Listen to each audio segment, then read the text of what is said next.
Luma's tiny heart pounded faster than ever before. She was not used to seeing creatures so enormous. Everything around her seemed huge. The soft floor that felt like a forest of moss, the walls rising like mountains, and the strange glowing boxes that hummed and blinked. She had survived the crash of her exploration pod, but the world she had landed on was terrifying. Her sensors warned her constantly: heat, movement, sound. And yet, the largest creatures nearby, humans as she would later learn, seemed to move with calm confidence, carrying objects far larger than her entire body. Her first instinct was to hide. She ducked behind a piece of torn cloth, tiny limbs gripping the fibers tightly, hoping the massive beings would not see her. But curiosity got the better of her fear. From her hiding spot she could see them clearly. One of the creatures, slightly smaller than the others, leaned over a table and placed shiny objects she had never seen before. They shimmered in the light. To Luma, they looked like traps carefully set for a tiny being like her. She recorded a message in her damaged pod's communicator, trembling as she spoke. "They are dangerous," she whispered. "They smile while showing sharp teeth. Their fingers are like clubs, and they are far bigger than anything on my planet. They must want to eat me." But the humans did not notice her yet. They were busy arranging the shiny objects on the table and talking in loud, rolling voices. The sound was strange to Luma. She could not understand the words, but the tone seemed confusing, sometimes frightening, sometimes gentle. One of them reached down to pick up something small and red from the floor. Luma's eyes widened. She assumed it was a test, and she prepared to defend herself with a tiny, jagged piece of metal she had salvaged from the crash. Before she could act, the human, Ava, as she would later learn, placed a small, round object near her hiding spot.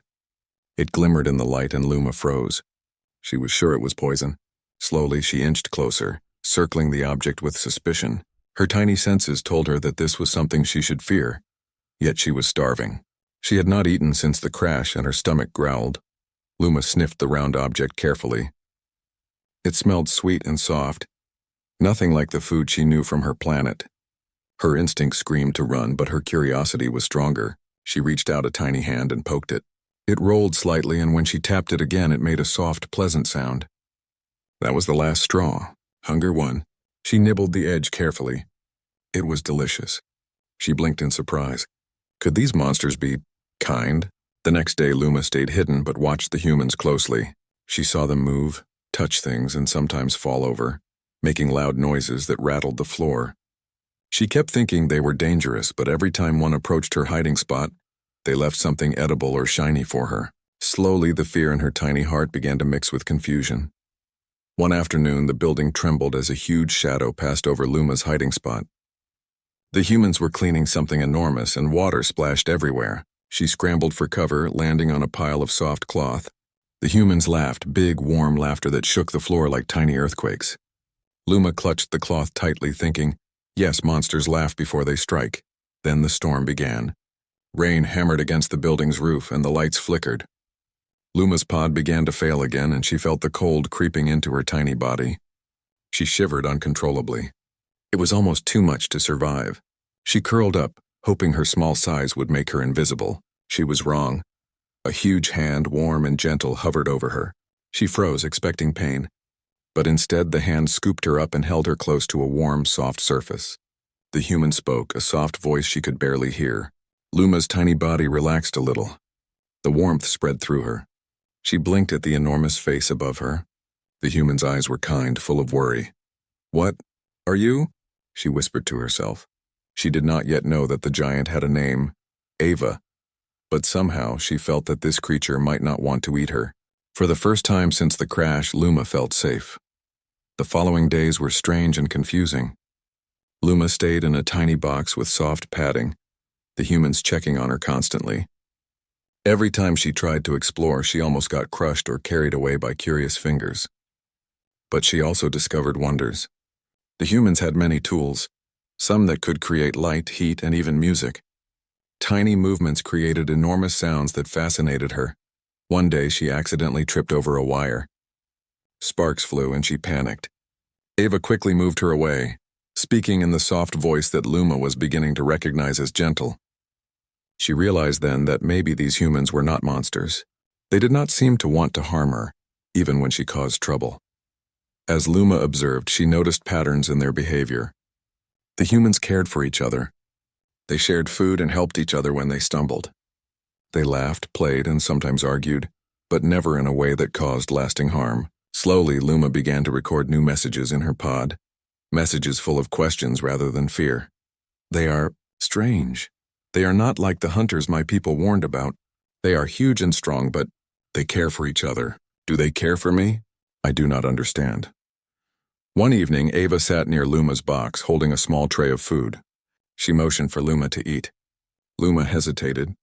Could it be a trap? But hunger again outweighed fear. She stepped out carefully and nibbled the food. It was sweet and warm. Ava smiled and nodded. That small gesture made Luma's tiny heart swell with something she could not name: trust. Over time, the human's patience began to break through Luma's fear.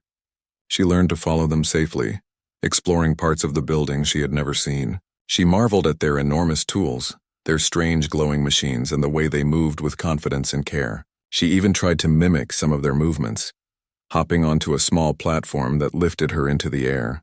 The humans laughed softly, not at her but with her, and she realized that laughter did not always signal danger. But still, Luma's mind could not fully accept that humans were not monsters. Every time one moved quickly or spoke loudly, her heart raced. She had to remain cautious. Survival instincts were not easy to erase even when confronted with kindness. Then came a night when a power outage left the building dark and cold. Luma's small body shivered uncontrollably.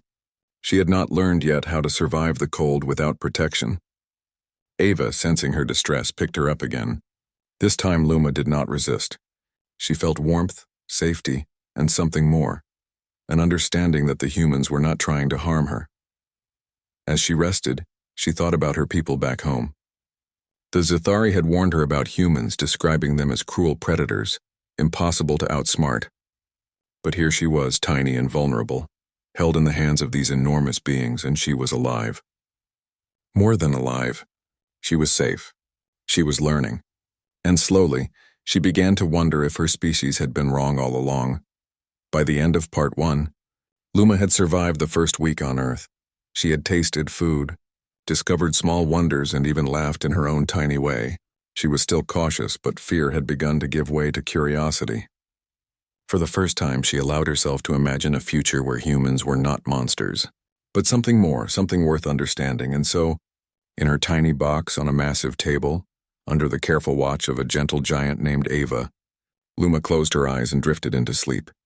She did not know what tomorrow would bring, but for the first time since her pod crashed, she did not fear it. She only hoped that the monsters might actually be friends. The next morning, sunlight streamed through the tall windows of the building, illuminating the soft box where Luma had spent the night. She stretched her tiny limbs, blinking at the enormous shapes moving around her. Humans seemed to be everywhere, tidying, talking, and carrying objects that made strange sounds. Luma's heart still raced at their size, but she had begun to feel a strange sense of comfort. Ava appeared first, kneeling beside Luma's box with a gentle smile. In her hand was a tiny tray with colorful pieces of food. "Eat," she said softly. Luma hesitated. She had learned that humans could be kind, but caution still whispered in her mind. Slowly, she hopped onto the tray and nibbled a small piece of sweet fruit. The taste was different from anything she had known, but comforting, warm, and real. She realized that humans offered nourishment without fear, without pain, and without threat. Over the next few days, Luma began exploring more. Ava introduced her to small machines that made music and lights, showing her that humans created beauty, not just tools for survival. Luma's tiny eyes sparkled with wonder. She had never imagined that beings so large could be so gentle. She began recording new messages in her pod, messages filled with questions and amazement rather than fear. They are enormous, yes, but they do not harm for sport. They care for each other, and sometimes for creatures far smaller than themselves. Could this be what it means to be human? She whispered to herself one night. One afternoon, Ava led Luma to a window overlooking a vast city. Buildings rose like mountains, and vehicles moved like colorful insects. Luma's tiny heart thumped. She had imagined humans ruling the planet through fear, but what she saw was a bustling world filled with life, creativity, and energy. Children ran in open parks, animals roamed safely, and people helped one another in countless small ways. They do not destroy everything in their path, Luma muttered. They build, they protect, they grow. Ava crouched beside her, watching the tiny alien's awe. She pointed to a small park where humans played games, threw balls, and laughed. Luma noticed the care with which they handled the balls and even the animals nearby. She had expected monsters to crush or chase for fun, but the humans were careful, playful, and kind. Curiosity pushed Luma further. She asked Ava, using simple gestures and sounds, if she could explore outside the building. Ava hesitated for a moment, but then nodded. Luma's excitement was immense. Being held by a human giant outside was unlike anything she had imagined. She felt the wind against her tiny body, heard the soft rustle of leaves, and smelled the mix of grass, food, and warmth. The world was alive, and humans were part of it in a way she had never understood before. It was during this exploration that Luma's communicator suddenly beeped. A response from her fleet had arrived. A retrieval craft was on its way. The message was clear. The humans were considered dangerous predators. The Zithari did not trust them, and they intended to take her home immediately. Panic returned. Luma's tiny limbs shook. Could these giants, so kind and gentle, suddenly become the monsters her people feared? She had to warn them. She rushed back to the building with Ava, her small heart racing. Using her communicator, she shouted into the transmission system, hoping her fleet would listen. Do not attack. They are not monsters. They are kind. They do not eat thinking beings. They protect, they care, she screamed, her voice tiny but desperate. Outside, the Zithari craft hovered, enormous and metallic, casting shadows over the city. The humans looked up, puzzled. Ava tilted her head, noticing the enormous shape in the sky. She realized that something was coming for Luma. Without hesitation, she picked the tiny alien up and spoke softly, trying to calm her. Luma looked down at Ava's face, seeing concern, not malice. She realized that her instincts were right in one way. She needed to act. But this time, fear was balanced with trust.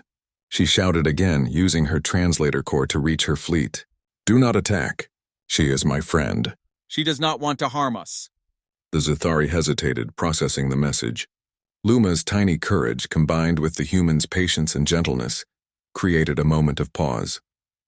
Slowly, a small communicator from the craft flickered. A voice full of authority but tinged with confusion spoke. Luma? Confirmed, is this true? They are not predators? Luma took a deep breath, tiny chest rising and falling. They are humans. They care, they protect. They do not eat us. They are kind. They are friends. There was silence for a long moment. Then, after careful discussion, the fleet withdrew. The retrieval craft hovered, then slowly retreated, leaving Luma and the humans safe. She looked down at Ava, overwhelmed by relief and gratitude. The giant smiled, gently brushing a tiny hand over Luma's back.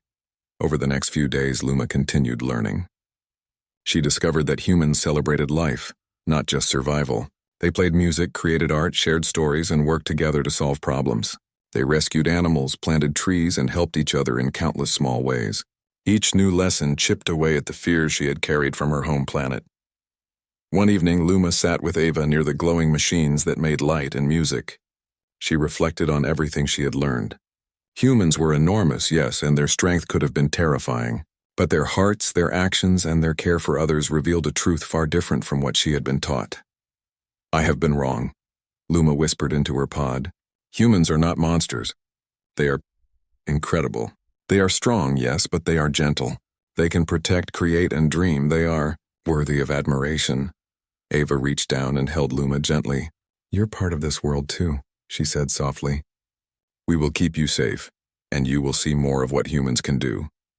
For the first time since she had arrived on Earth, Luma felt hope. She realized that size and strength did not define a being's nature. Kindness, patience, and courage did. The humans she had feared were not predators. They were teachers, friends, and protectors. Weeks passed, and Luma became more confident. She explored the building freely, guided by Ava and other humans who had learned her needs. She discovered gardens, libraries, and machines that could create light, water, and even music. She observed humans helping one another, sharing food, and laughing together. Every moment was a lesson in what it meant to care. Finally, Luma sent a message to her people, recording everything she had learned. The humans are not monsters. They are giants, yes, but they protect life, they create, and they care. If you wish to survive and learn, you must meet them with open minds. They are remarkable. Her message was sent across the stars, and Luma watched as the tiny lights of her home planet blinked in response. She felt proud and brave. She had faced her fears, discovered the truth, and built a bridge between two very different worlds. As the sun set over the city, Luma perched on Ava's shoulder, looking down at the bustling streets. Humans moved with confidence, curiosity, and kindness, unaware of the tiny alien who had learned their truth.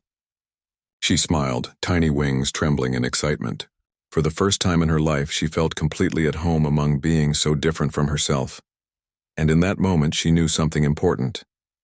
Humans were not only strong, they were worthy of admiration.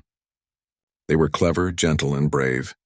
And as she drifted off to sleep that night, resting against Ava's warm shoulder, she thought to herself, perhaps one day, my people will learn to be a little more like humans, too. Luma's tiny heart swelled with hope. She had survived, she had learned, and she had found friendship in the most unlikely place. The monsters she had feared were gone, replaced by giants who could inspire wonder, laughter, and courage. The universe felt bigger, brighter, and kinder than ever before. And so, Luma closed her eyes, ready to discover even more about the world and the remarkable beings who called it home. The adventure had only just begun.